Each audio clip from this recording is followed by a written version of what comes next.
Thrust Detroit into the international spotlight back in 1994 because it all happened right here. Tonight, 7 investigator Heather Catallo takes you inside the scandal that stunned the sports world. This investigation spanned 4 states, but it all started here in Detroit. Now the prosecutors and federal agents who worked this case decades ago look back at what it took to lock up those responsible for one of the biggest controversies in Olympic history. It became known as the whack heard round the world, the vicious assault on figure skater Nancy Kerrigan inside Cobo Arena 24 years ago. Detroit was hosting the U.S. Figure Skating Championships. At stake, a national title and 2 spots on the U.S. Olympic team. On January 6, 1994, Kerrigan was leaving the ice after practice when a man clubbed her just above the right knee, her landing leg. Why? I don't know, some hard black stick.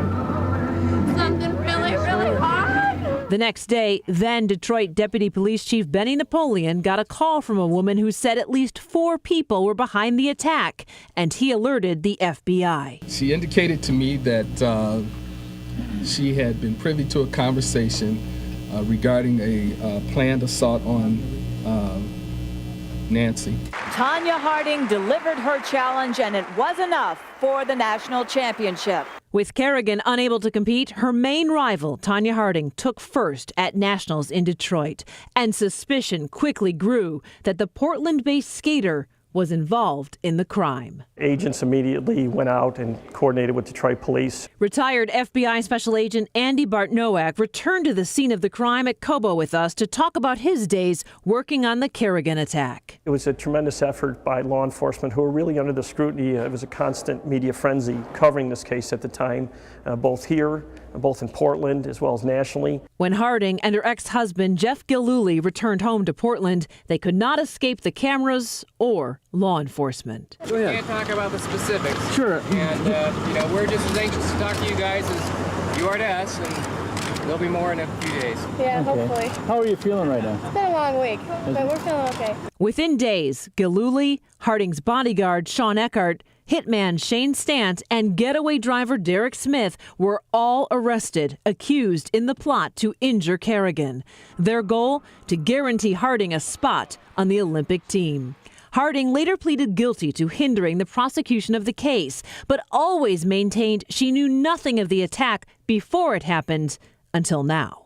It was a common belief amongst everybody who worked the case and everybody who was involved that Tanya Harding absolutely had knowledge, and despite her claims for almost 20 years that she didn't know beforehand, nobody in law enforcement believed that version. I always thought she well knew anyways, myself. Douglas Baker was the deputy chief Wayne County prosecutor at the time. Cameras followed his every move back in 1994 as reporters from around the world waited for charges to come. It's hard to imagine. It was because it was international. I mean, this was the Olympics. So you had just a real intense interest. Baker is the one who reviewed the reports from DPD detectives and even flew with them and with prosecutor John O'Hare to Portland to decide which jurisdiction would prosecute. And I know one of the sentiments expressed was that it would be difficult to prosecute Tanya Harding in her home county because she had a lot of people that liked her. O'Hare, Baker, and Detroit-based FBI officials all agreed to let authorities in Portland handle the case and turned over everything they'd uncovered. Because of the evidence that they were gathering, all the witnesses were there, and it made all the sense to keep the case there. Ultimately, all 4 men went to prison. In a plea deal, Harding avoided time behind bars, but was stripped of her national championship title and her reputation. It seemed such an incongruity that in the world of ice skating,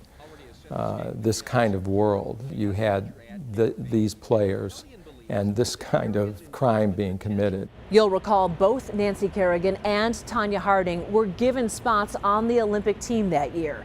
Kerrigan won a silver medal, missing gold by 1/10 of a point. Harding came in 8th place. I'm Heather Catallo, 7 Action News.